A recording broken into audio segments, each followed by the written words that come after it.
सकाळ मित्रांनो, सकाळच्या वाजल्यात 8. आत्ताच माझी आंघोळ झालेली आहे. आता कपडे बिपडे काढायचे आहेत. बघू शकतात हातरून आज तसंच ठेवले. आता नाश्ता करून आहे ना कपडे काढू आपण. तर ती नावेच्या दुकानामध्ये ती वाटली असती ना, रात्री मला इतकं गरम होत होतं मी अर्धा तास 2 तास म्हणजे तब्बल 3 तास मी जागा होतो आणि ही बाटली अंगावरच ती पिचकाऱ्या मारायचो. नमस्कार मित्रांनो, आता वाजल्या 10. आता येणारे आमचा मोठा भाऊ थोड्या वेळाने. आता अशी घरची म्हणत होती, पण आता पप्पाचं निघाले वावरात जायचंय, त्याला आणायला जायचं होतं. म्हणजे तू तिकडून लांबून ये. आता म्हणले माझ्या बाटल्यावर पाण्याच्या याच्या बाटल्या भरायला लागतात. चला.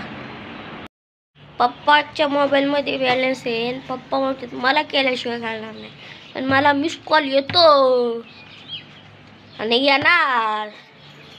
आणि ही बाटली भरायची फक्त एक. काल 2 बॉटल्या भरल्या होत्या, एकच भरायची आज. पप्पांची एक बॉटल भरलेली आहे. आता एरड्या घेतात. एरड्या थोड्याच घ्यायला नका घेऊन, 12 फोडून टाकतात. या गुणीमध्ये एरड्या भरल्यात तिकडे टाइमपाससाठी. अवघड आहे. आई चालली काम आपल्याला एवढं परत घर झाडून घ्यायचं. मित्रांनो, आज परत काम जास्त आहे, त्यामुळं आज घर परत भांडी ही घासून घ्यायच्या. आपण काही लाजत नाही, हाय ते सांग. मित्रांनो, मी चाललोय आता 10 वाजल्यात. मी चाललोय भावाला आणायला. तो लोणावळ्यावरून उरुळीत येणार आहे, त्याला उरुळीतून घ्यायचा आणि आपल्या घरी आणायचं. चला मित्रांनो, उरुळीत पोचलोय, पण भाव अजून आला नाही वाटतं. ट्रेन आली नाही वाटतं त्याची अजून. आपण इथं जरा वेळ थांबू. इथं थांबलोय इथं थांबलोय आपण आणायला त्याला. ही आपली हायबुसा येईन आता एवढ्यात. मित्रांनो, भाऊ चुकीच्या जागी गेलाय. आता त्याला परत तिकडून आणायला जायला लागेल. चला. भावाला घेतलंय मेडिकलमध्ये, गेला शॅम्पू आणायला. डोक्याचा कोंडा झालाय. भाऊ शॅम्पू घेऊन आता गाडी तेव्हाच घेईन, आपण नाही गाडी घ्यायची. आता भाऊ गेलाय कटिंगच्या दुकानात. मी थांबलोय इथं. मी बी जाणार आहे आता. गाडीचा लय कुळकुळा झालाय बाबा. मित्रांनो, मी बी कटणीच्या दुकानात जाणार होतो भावा संग बसायला, पण भावाने मला पद्धतशीरमध्ये पचका केला.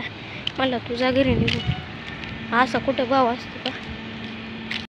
मित्रांनो, अर्धा तासानंतर मला गाडी इथं गावली आणि मी अर्धा तास तिथंच उभा थांबलो होतो. आमच्या गावातली मला गाडी गावली, पण माझ्यासारखा भाऊ कुणालाच नको भेटू, कारण का मी जा बसाय त्याच्यापाशी. पण तो म्हणला तू इथून निघून जा.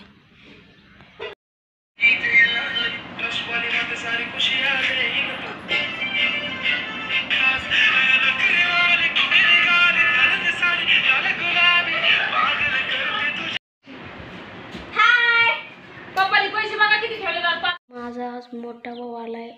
त्याला कटणीच्या दुकानात सोडलंय. तिथून त्याच्या डोक्याला चावी लागली. ते औषध लावायला गेला. औषध लावून आल्यावरती आमच्या गाडीला प्रॉब्लेम सांगितलाय की एल्डिंग तुटली म्हणून तो परत मला सांगितलं. खवळला.